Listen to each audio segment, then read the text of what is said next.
I live in a 2-bedroom condo with my girlfriend and her roommate. We had downstairs neighbors for a while, another couple and a single guy. We would hear them arguing while we were on our porch. Things were ugly. The first one to leave was their roommate. He was just a regular guy who was done hearing the couple scream at each other all day. Not long after that, the couple split up, and the man's wife left him. With nobody to help pay rent, we saw the eviction notice on his door within a month. I was coming home from work when I saw him loading his stuff into his truck. He saw me as I was trying to go up the stairs and flagged me down to talk. He introduced himself as Aaron. After telling me his sob story, he begged me to let him crash upstairs on my couch as he had nowhere to go. I told him I would consult with the others in the house. My girlfriend and our roommate, both women, weren't exactly comfortable with the idea. We discussed it though. It was December. He'd be freezing sleeping in his car and completely alone for Christmas. In the end, the nail in the coffin was when we peeked out the window and saw him break down crying. We just felt bad for him. He was elated when we told him the news. I cooked us all some dinner that night. He told us everything about what had happened with his wife, really talking our ears off while we were trying to eat. We had only given him a week to stay, so we figured we could live through whatever baggage he came with. As it turned out, we couldn't. He trashed the living room and the kitchen, raided all our food, and left our roommate's bathroom a mess. Then, on the third day, we were all in the living room together, drinking heavily and watching a movie, the three of us trying everything to forget Aaron was there. While he was drunk, Aaron made a lot of weird comments centered around how cute my girlfriend and I were as a couple, how he missed being with someone, and that it would make a lot of sense if he started dating our roommate and moved in with us. We ignored all that, but later, our roommate said she wanted him out of the house. We agreed, and I said I would break it to him in the morning. That wasn't the end of it, though. In the middle of the night, we woke up to our roommate screaming. We rushed over to her room and saw Aaron just standing inside her room. Our roommate said he'd opened the door and stared at her for a whole minute. She discreetly took out her phone and snapped a picture, which she showed to us then. It was downright chilling. Just the image of a silhouette in her doorway. Aaron's excuse was that her cat was meowing to get out. But if that were the case, he wouldn't have stepped in, which was when she started screaming. We were all still drunk from the heavy drinking, so tensions were high. I kicked Aaron out right then and there. He protested, of course, but I just picked up his stuff and took them down to his truck. I saw to it that he drove off before I went back upstairs. A few days passed, and we gradually put our apartment back together, but only for strange messes to keep showing up. Like the ghost of Aaron was still raiding the fridge at night and leaving crumbs everywhere. We were all irritated and started accusing each other, but nobody owned up to any of it. It wasn't just that, though. Whenever I was home alone, I kept hearing noises in the ceiling. I kept trying to record it, but the sound never showed up on video. My girlfriend and our roommate didn't take me seriously. To our knowledge, we didn't even have an attic. Then, Christmas Day came. We all got up early. The first thing I noticed when I sat down in the toilet was that the bathroom smelled like stale piss. I couldn't find the source anywhere. I sprayed some deodorizer and tried to ignore it, but when my girlfriend got up, she complained about it too. All throughout the day, the smell just got worse and worse. I tried to deep clean everything, but the stench lingered on. Eventually, I got frustrated and gave up and sat down in the toilet, exhausted. A few seconds later, a drop of liquid hit my nose. I instantly knew it was piss. I looked up and saw a large stain on the ceiling, and piss was dripping down from it. I went absolutely mad and looked for a way to get up there. I found it in my closet, hidden behind clothes. A small hatch in the ceiling, attic access. I could barely breathe as I got a flashlight and made my way up the ladder. I poked my head in, holding my breath and scanning with the light. I spotted 2 buckets above where the toilet was. One was on its side. Between them, I saw a face. It was Aaron. I screamed at him to get the hell out of my house, but he got up and started coming over to me, begging and pleading to let him stay. He said he was terrified of being alone and just wanted to be with us. He was so pale and thin and greasy, like Gollum. I raced down the ladder and slammed it shut. I called the police immediately and had them drag Aaron out, kicking and screaming. He got the best ending he could have. A roof over his head and 3 meals a day, plus all the love from a cellmate he could ever want and more. I still can't believe him, though. He had a piss bucket up there, and he just let it fill up until he knocked it over on accident one day, leading to his piss dripping down into the apartment. We had all forgotten about him. He slipped in when we were all at work and left the door unlocked by accident. Lord knows none of us will ever do that again. I know he was sneaking around, so I can't help but wonder how close he got to my roommate, or if he did anything to her. A few years ago, I was driving a few hours away to have Thanksgiving with my parents.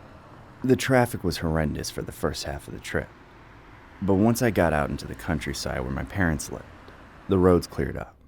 About 30 minutes before I got to their house, I realized I needed to get gas. Just then, I saw a sign telling me about a gas station at the next exit. There was no other sign saying there would be anything else there. That's kind of how it is in the country. When I pulled off the highway, I saw that the place was even more depressingly empty than I expected. Aside from the gas station, which still had old-style pumps, there were a few other buildings that had been abandoned. I pulled up to a pump and saw a sign on it that said, "Cash only, no self-service." So I hopped out and headed into the store, noting that there were 2 cars parked outside. I walked in, figuring I'd see someone at the register and some other person buying stuff, but it was totally empty. The bell above the door echoed through a totally silent, still environment. It smelled dusty and mildewy, with a bit of rusty metal in the air, as well as the wafting odor of someone taking a dump in the bathroom. I waited at the counter for about a minute before I started to get a weird feeling, like I wasn't supposed to be there. I peeked around the aisles and saw nobody. When I called out for someone to help me, I didn't get an answer. Finally, I found the bathroom door, tucked away in the back corner. The light was on too. I walked over to it, intending to knock. But then it suddenly swung open, and a man practically jumped out at me. He said there was a spill in there or something, so the bathroom was closed until he cleaned it up. I laughed and said that was okay since I wasn't far from my destination. I clocked him for having just blown up the toilet, as he was sweating and breathing heavily, and the air coming off him was very foul. After I told him I just needed to pay for some gas, we walked over to the counter together. I couldn't tell if he was new to the job or just embarrassed and flustered, as he seemed to struggle to carry out the transaction. When he finally got through it, he told me to have a good day. I reminded him that there was no self-service, so he had to come and pump my gas for me. He got really confused for a second, then kind of sheepishly asked me if I could try figuring it out on my own. I thought for a second, then shrugged and went along with it. I walked back to my car and tried to use the pump, but the thing was so old and weird that I got confused. I decided to walk back inside and get the attendant to do his job. But when I came through the door again, the man came storming back from the bathroom, screaming at me to get out of the store. He pointed to the door, and that's when I noticed blood on his hands. He realized I saw it too. We stared at each other for a few seconds, both of us unsure what to do. Then suddenly, he ran at me. I shoved him back, then bolted out the door. I ran back to my car as the man chased me, barely getting inside and managing to lock the door before he could get in. I frantically searched for my keys as the man tried to break through the window, frantically starting my truck and speeding out of the station. I tried to get back on the road as quickly as possible, but before I knew it, the man had gotten into his van and was still chasing after me. I floored it to get on the main highway, but he caught up to me on the ramp and rammed into the back of my truck. He was trying to run me off the road. On the highway, he got into the lane next to me and started creeping up on my left side. I knew he was trying to outmaneuver me, so I hit the brakes hard, causing him to soar past me. Nobody was on the road around us, so I made a highly illegal U-turn over the median and started driving the other direction. I didn't want him following me to my parents' house. I didn't know the extent of what this guy was capable of, but he was obviously unhinged and dangerous. Thankfully, the switch-up gave me enough time to get out my phone and call 911. I expected to see the van race up to me again, but by then, he had given up. However, I was so far out in the middle of nowhere that the operator told me it would take a sheriff 20 minutes to get there, which I knew gave that guy plenty of time to get away. I ended up going to my parents' place, but before we sat down for dinner, I got a call back from the cops. They wanted me to come to their station and make a statement.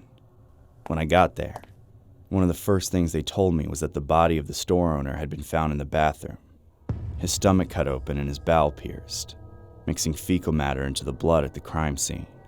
The sheriff was an older man, probably had 30 years on the job. By the look on his face, I could tell he'd never seen anything like it. I couldn't believe it either. The man I was in the store with wasn't even an employee after all, just a crazed killer. I told them everything I could, even how I realized the odor I smelled wasn't funny at all, as it must have been the victim's internal feces. Unfortunately, they never caught the killer. They never figured out the motive either. The best I can figure is that I interrupted an amateur black market organ harvester. Every Thanksgiving, when people talk about stuffing and carving up turkeys, all I can imagine is that poor guy's mutilated corpse. When I was 17, Halo Reach came out. My twin brother and I had played through all the Halo campaigns together, so of course we had to get the newest one. Unfortunately, our mom wouldn't buy it for us when it came out, so we had to wait for the Black Friday sale at Walmart. We saved up some cash from mowing the next-door neighbor's lawn.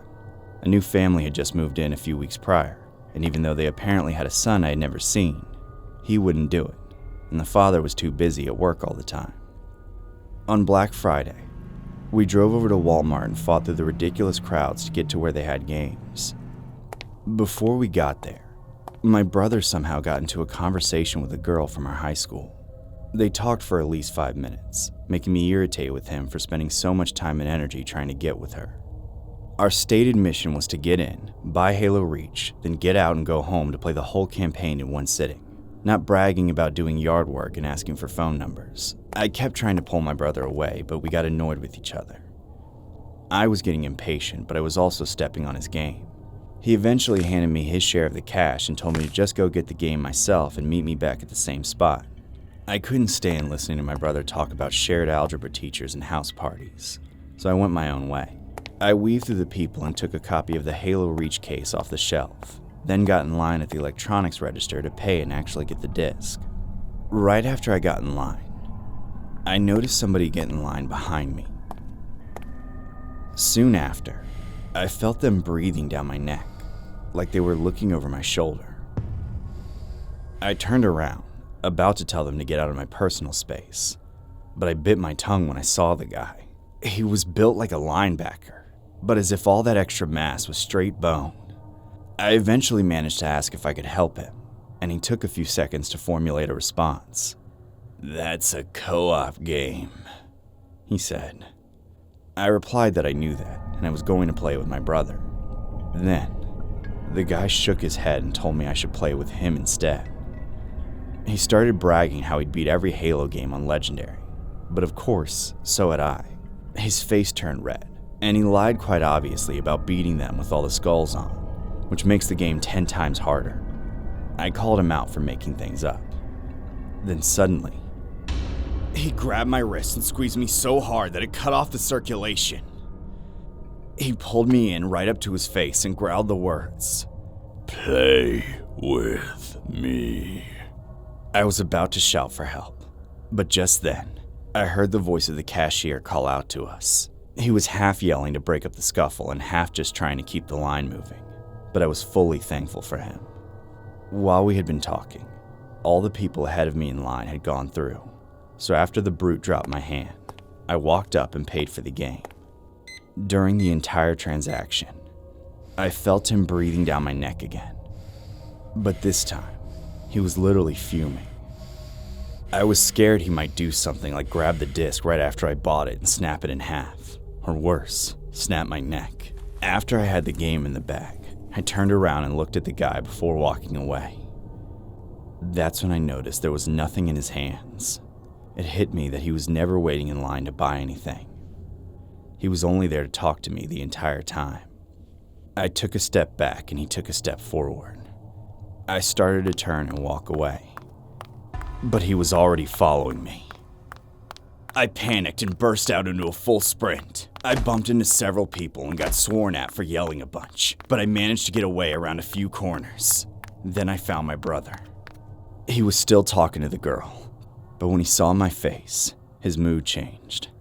I told him we needed to go, and thankfully, he had finally gotten her number, so I was able to get him away from her.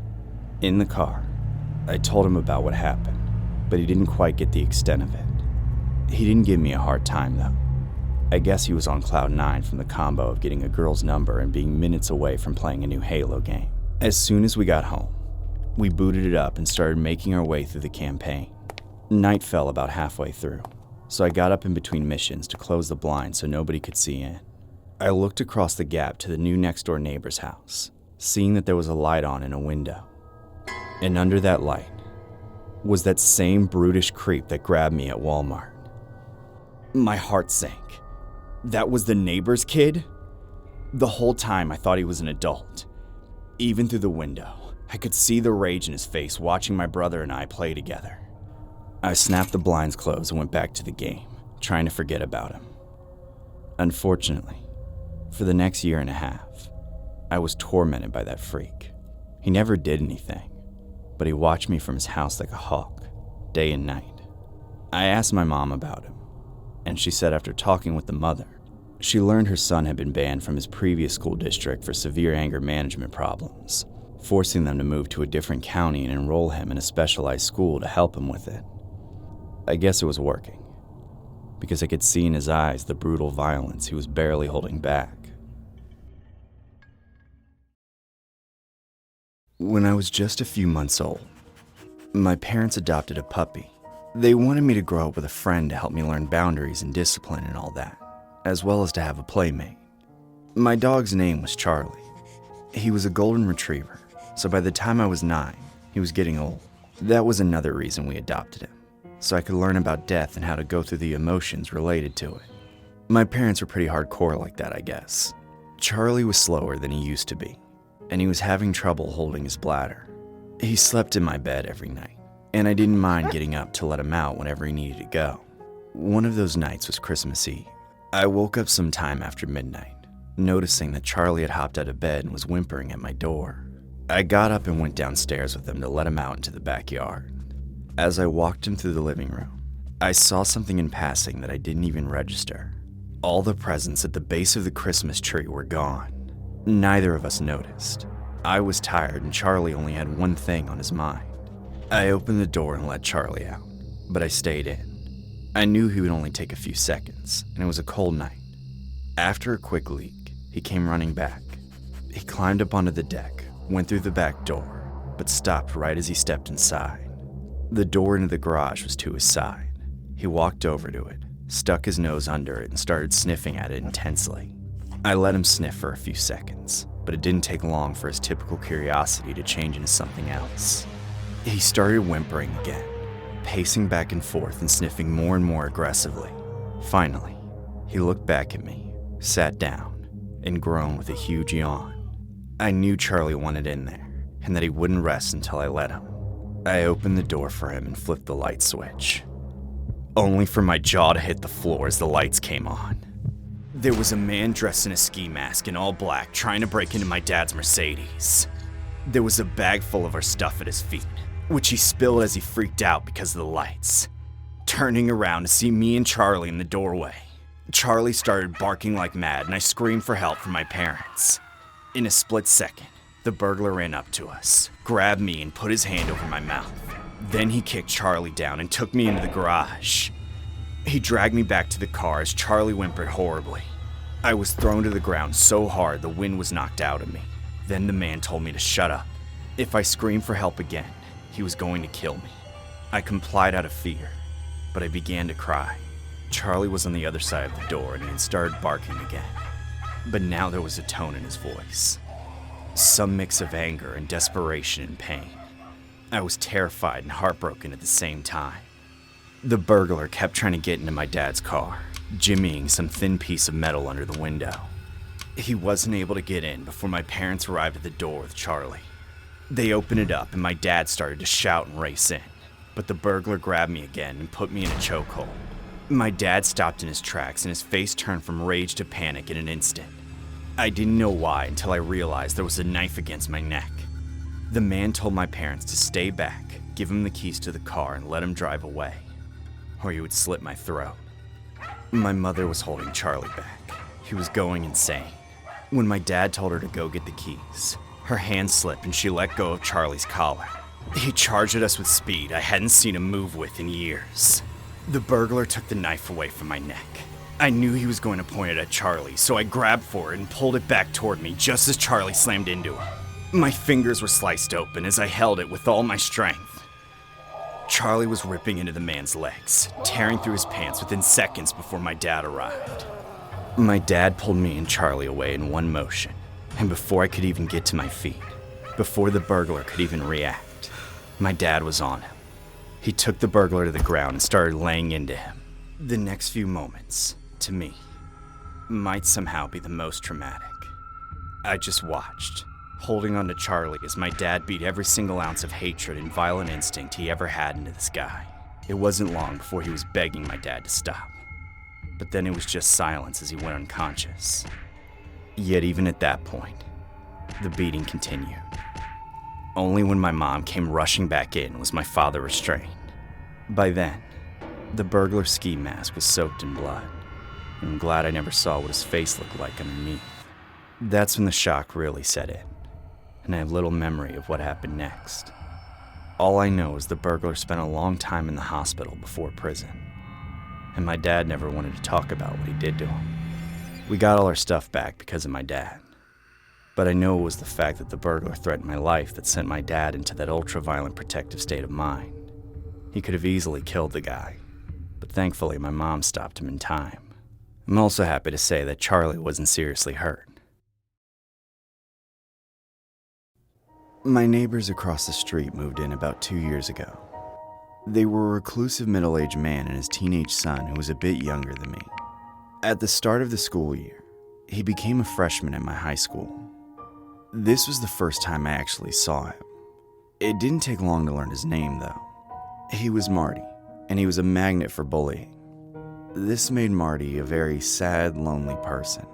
By December, the effect on Marty was so visible that my mom spotted it from across the street one day. She asked me about him, so I told her what I knew, which made her seem quite heartbroken. She suggested that I go over to his house and try to be friends with him, but I didn't want to do that. If people thought we hung out, I was finished. Unfortunately, my mom basically forced me to in the end. I went over to Marty's house shortly after and knocked on the door. His father answered, blasting me with the stench from inside the house. Behind him, all I could see was an insane amount of hoarding. When I got past it, Marty's father and I introduced ourselves.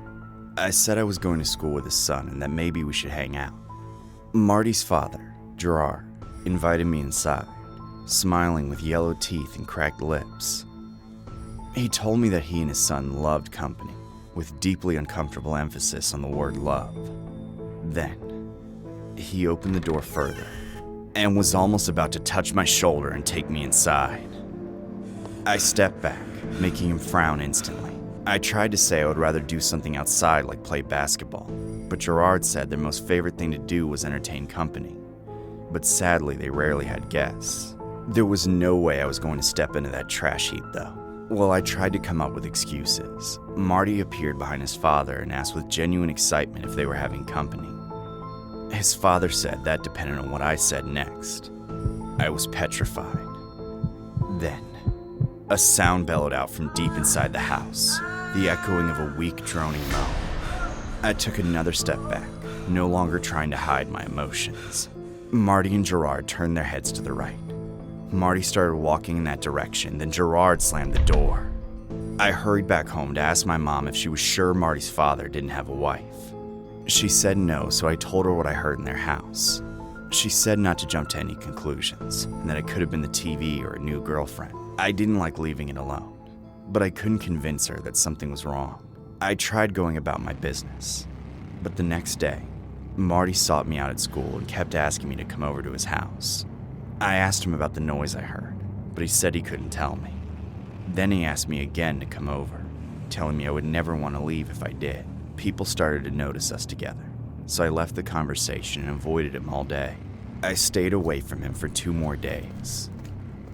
But then, Friday, Marty got off the bus right behind me. His father cut me off, getting in front of me. They boxed me in as Gerard told me that I was going to stay at his house and have the time of my life. I told him to leave me alone. But then, Gerard grabbed my arm. I shouted at the top of my lungs, causing a scene for the other students, which worked in getting Gerard to let me go. I ran home and told my mom immediately, and this time she agreed that it was a good idea to call the police. I begged them to search his house because I thought they were keeping somebody in there, but the cops said there wasn't enough evidence. However, on their way to talk to them, I watched them from my kitchen as one of the cops stopped by the trash can sitting on the curb, his face scrunched up like he smelled something. He lifted the lid and recoiled, then took a pocket knife and cut open a bag. He looked like he threw up in his mouth before he called his buddies over. My curiosity was killing me. I ran out of the house and barged through the circle of cops around the trash can to get a glimpse. They took me away immediately, but I saw enough. The can was full of trash bags, and the one that had been cut wide open had a chopped up body in it. The discovery led to a full search of the house. The news coverage was all anyone watched for the entirety of Christmas break. They discovered a spot on the basement floor, the only clear surface in the entire house, where it looked like someone had been held. There were 4 steel chains bolted into the bare concrete, far enough apart to indicate the victim was forced to permanently lay flat on their back with their arms and legs stretched out in an X shape. Gerard and his son kept the victim, a man about Gerard's age, for an entire year, keeping him barely alive by force-feeding him with a tube. The large and well-defined stain of defecation indicated that the victim was forced to go where they lay, and were never cleaned. That, and the large stain of blood, meant that they had been executed and dismembered in the same spot where they were tortured for 12 agonizing months. Gerard had gotten sloppy, allowing the victim to be heard while I was at the door, causing Gerard to panic and kill them. Then he lazily assumed the garbage truck would take the body away. By pure luck, the garbage trucks were delayed that day until Saturday. I'm sure that if I entered their house that day, I would have been the replacement guest. If I had called the cops the first time, that man's life might have been saved. Nobody knows what else Gerard and Marty did to him just yet, but the way they talked about entertaining company makes me think they did little else but torture him and drive him insane for their own enjoyment. I went shopping at Target with my friend Stephanie the day before Thanksgiving. The plan wasn't to buy much of anything, but to pick out what we wanted to grab when we came back on Black Friday. That way, we also could see the difference in prices between the 2 days and find out if the Black Friday deals were actually any good. I wanted to go to the electronics department and do some research on a new camera for myself and a new TV for Steph, since she was planning on moving into my spare bedroom and didn't have a TV of her own.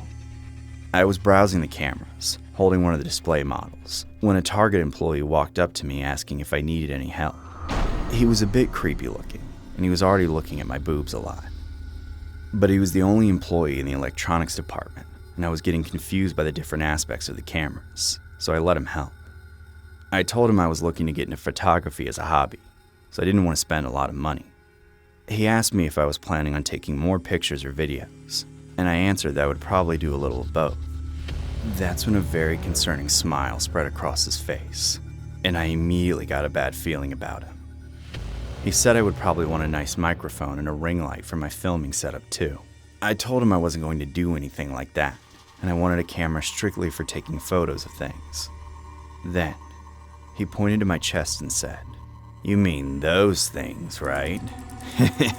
I told him to shut up and that he should have some basic respect, and that he should be doing his job instead of hitting on me. Instead of apologizing, he said I could make a lot of money on OnlyFans with my body, and that he would be the first subscriber. Better yet, he'd be part of the videos too. I was about to hit this guy when Steph walked up to join me at the worst possible time. He whistled at her and asked if she was my girlfriend. She and I just had to film each other making out and doing other things, obviously. I finally had enough and shoved the display camera in his face. Then I grabbed Steph and we stormed out. I cussed and complained about that creep for a solid 10 minutes, declaring I would never shop at that Target again if that was the sort of person they hired. In fact, while I was still in the parking lot, I called the store and got a manager on the phone just to report him. I told her the name of the person who harassed me, Colt. That was what it said on the name tag anyway. My heart sank when she told me there was nobody on the staff with that name. And of all people, she would know. Steph and I immediately felt a great sense of danger and drove out of the parking lot right then and there. We went home to my apartment, where I told Steph that I wished she was already moved in instead of waiting until December 1st, with sickos like that fake employee at Target in the world. It's really scary to live alone. She offered to start moving things into the room that day if I didn't charge her rent for the last week of November. But I didn't care about screwing my friend out of almost $200, so I jumped on it. I even helped her move. It was about noon when we started, so we were able to make several car trips from her parents' place to mine, getting almost everything she had except the bigger pieces of furniture, which we planned to rent a truck and grab on Saturday. She would have had to sleep on the couch for a night or two, but that was fine with her.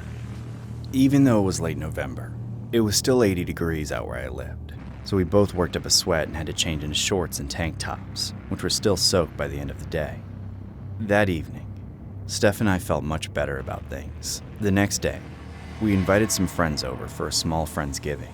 Everything was going just fine until the morning of Black Friday. Steph and I got ready to go shopping, but when we opened the door, there was a camera sitting on my welcome mat. I knew exactly what camera it was. The display model that I shoved into the face of that Target creep. I almost fainted. Steph didn't recognize it, so she picked it up and started looking through the photos. Her face went white as a sheet. I had to know what was on it. There were nearly 100 pictures and videos, all of which were of me, Steph, and our friends. The first was a video of our butts as we walked away from him after the initial encounter. After that, there were pictures of us in my car as he followed us to my apartment. Then, he photographed us as we carried heavy objects inside, wearing light clothing and sweating profusely. He even peeped through the window at our Friendsgiving. Unfortunately, he got several partially exposed shots of me in the bathroom, too.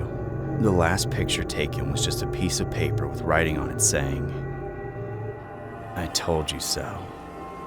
That led me to assume he downloaded the pictures off the camera and uploaded them to the internet, maybe selling them to some pervert friends of his. I felt sick to my stomach. I wanted to smash the camera, but Steph took it out of my hands before I could and called the police. We showed them the photos and I gave them a description of Colt, even though that probably isn't his real name. I asked if we could access the security footage at Target, but they made a bunch of excuses basically amounting to, it wasn't serious enough. Apparently being stalked by a potentially dangerous predator and voyeur for 2 days doesn't warrant a woman any help from the police. Thankfully, nothing else happened after that. I guess the creep got what he wanted. I've never stopped thinking about it though.